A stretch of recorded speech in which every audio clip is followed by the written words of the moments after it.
ఓం నమో శ్రీ లక్ష్మీ వెంకటేశ్వరాయ శ్రీ మహాగణాధిపతి నమ. జ్ఞానానందమయం దేవం నిర్మల స్ఫటికాకృతిం ఆధారం సర్వ విద్యానాం హయగ్రీవముపాస్మహే. మరి హయగ్రీవుడికి నమస్కారాలు తెలియజేస్తూ మనం ఈ వారం రాశి ఫలాలు తెలుసుకుందాం. మనం ఈ వారం గ్రహాల యొక్క పరిస్థితిని అనుసరించి రాశి ఫలాలు తెలుసుకుందాం.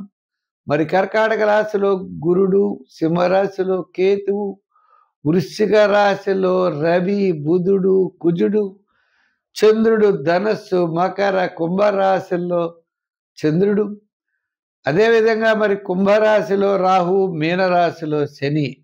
ఈ గ్రహాల యొక్క పరిస్థితిని అనుసరించి ద్వాదశ రాశులకి ఏ విధంగా ఉంటుంది, ఏ విధమైనటువంటి సులభమైన పరిహారముల ద్వారా మనం తెలుసుకుని ఆచరిస్తే సత్ఫలితాలు మనం పొందగలమో అటువంటి విధానంలో మన యొక్క గోచార ఫలాలు తెలుసుకుందాం. కన్యారాశి. ఈ కన్యారాశి వారికి ఈ వారం చాలా అనుకూలంగా ఉన్నది. గత 4 వారాల కంటే ఎంచేత అంటే ఈ రాశి వారికి రవి తృతీయంలో, కుజుడు తృతీయంలో, బుధుడు తృతీయ స్థానంలో ఉన్నారు. మీ క్యాలిక్యులేషన్ చాలా కరెక్ట్గా ఉంటాయి. స్థిరాస్తి డెవలప్మెంట్స్, ఆర్థికపరమైన డెవలప్మెంట్స్ అనుకూలంగా ఉంటాయి.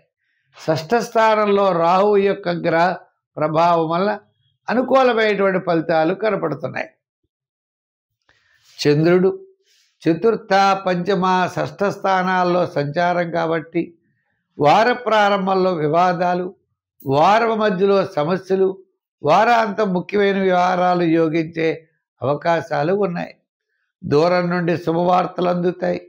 ప్రభుత్వ సంబంధమైన అనుమతులు, సోదర సంబంధమైన వివాదాలు పరిష్కారం జరగడం, ఆత్మవిశ్వాసంతో దృఢమైనటువంటి నిర్ణయాలతో ముందుకు వెడతారు.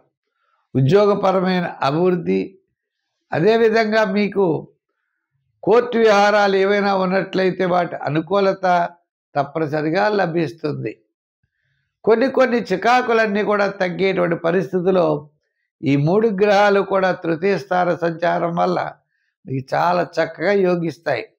అయితే మిగిలిన గ్రహాల్లో కూడా ఈ వారం చూసినట్లయితే కుటుంబ ఆర్థిక సంతానపరమైన వ్యవహారాలు కొంతవరకు ఇబ్బంది తొలగి ముందుకు వెళ్ళేటువంటి పరిస్థితులు ఉన్నాయి. అయితే దూరం నుండి శుభవార్తలు అందుతాయి. రాజకీయ పరంగా డెవలప్మెంట్స్ ఉంటాయి. విద్యార్థులకు కూడా ప్రోత్సాహకరంగా ఉన్నది. వ్యాపారపరమైన ఆర్థిక లావాదేవీలు కొన్ని మీకు తప్పనిసరిగా వారాంతం యోగించే అవకాశాలు ఉన్నాయి. ఐటీ రంగం వారికి, షేర్స్ వారికి, రియల్ ఎస్టేట్ వారికి ఈ వారం కాస్త అనుకూలంగా ఉన్నది. సంఖ్యల్లో మీరు ఎక్కువగా 6, రంగుల్లో తెలుపు, ఆరాధనలో వెంకటేశ్వర ఆరాధన, శివారాధన, నవగ్రహ ప్రదక్షిణ చేయండి. సత్ఫలితాలు మీరు పొందగలుగుతారు.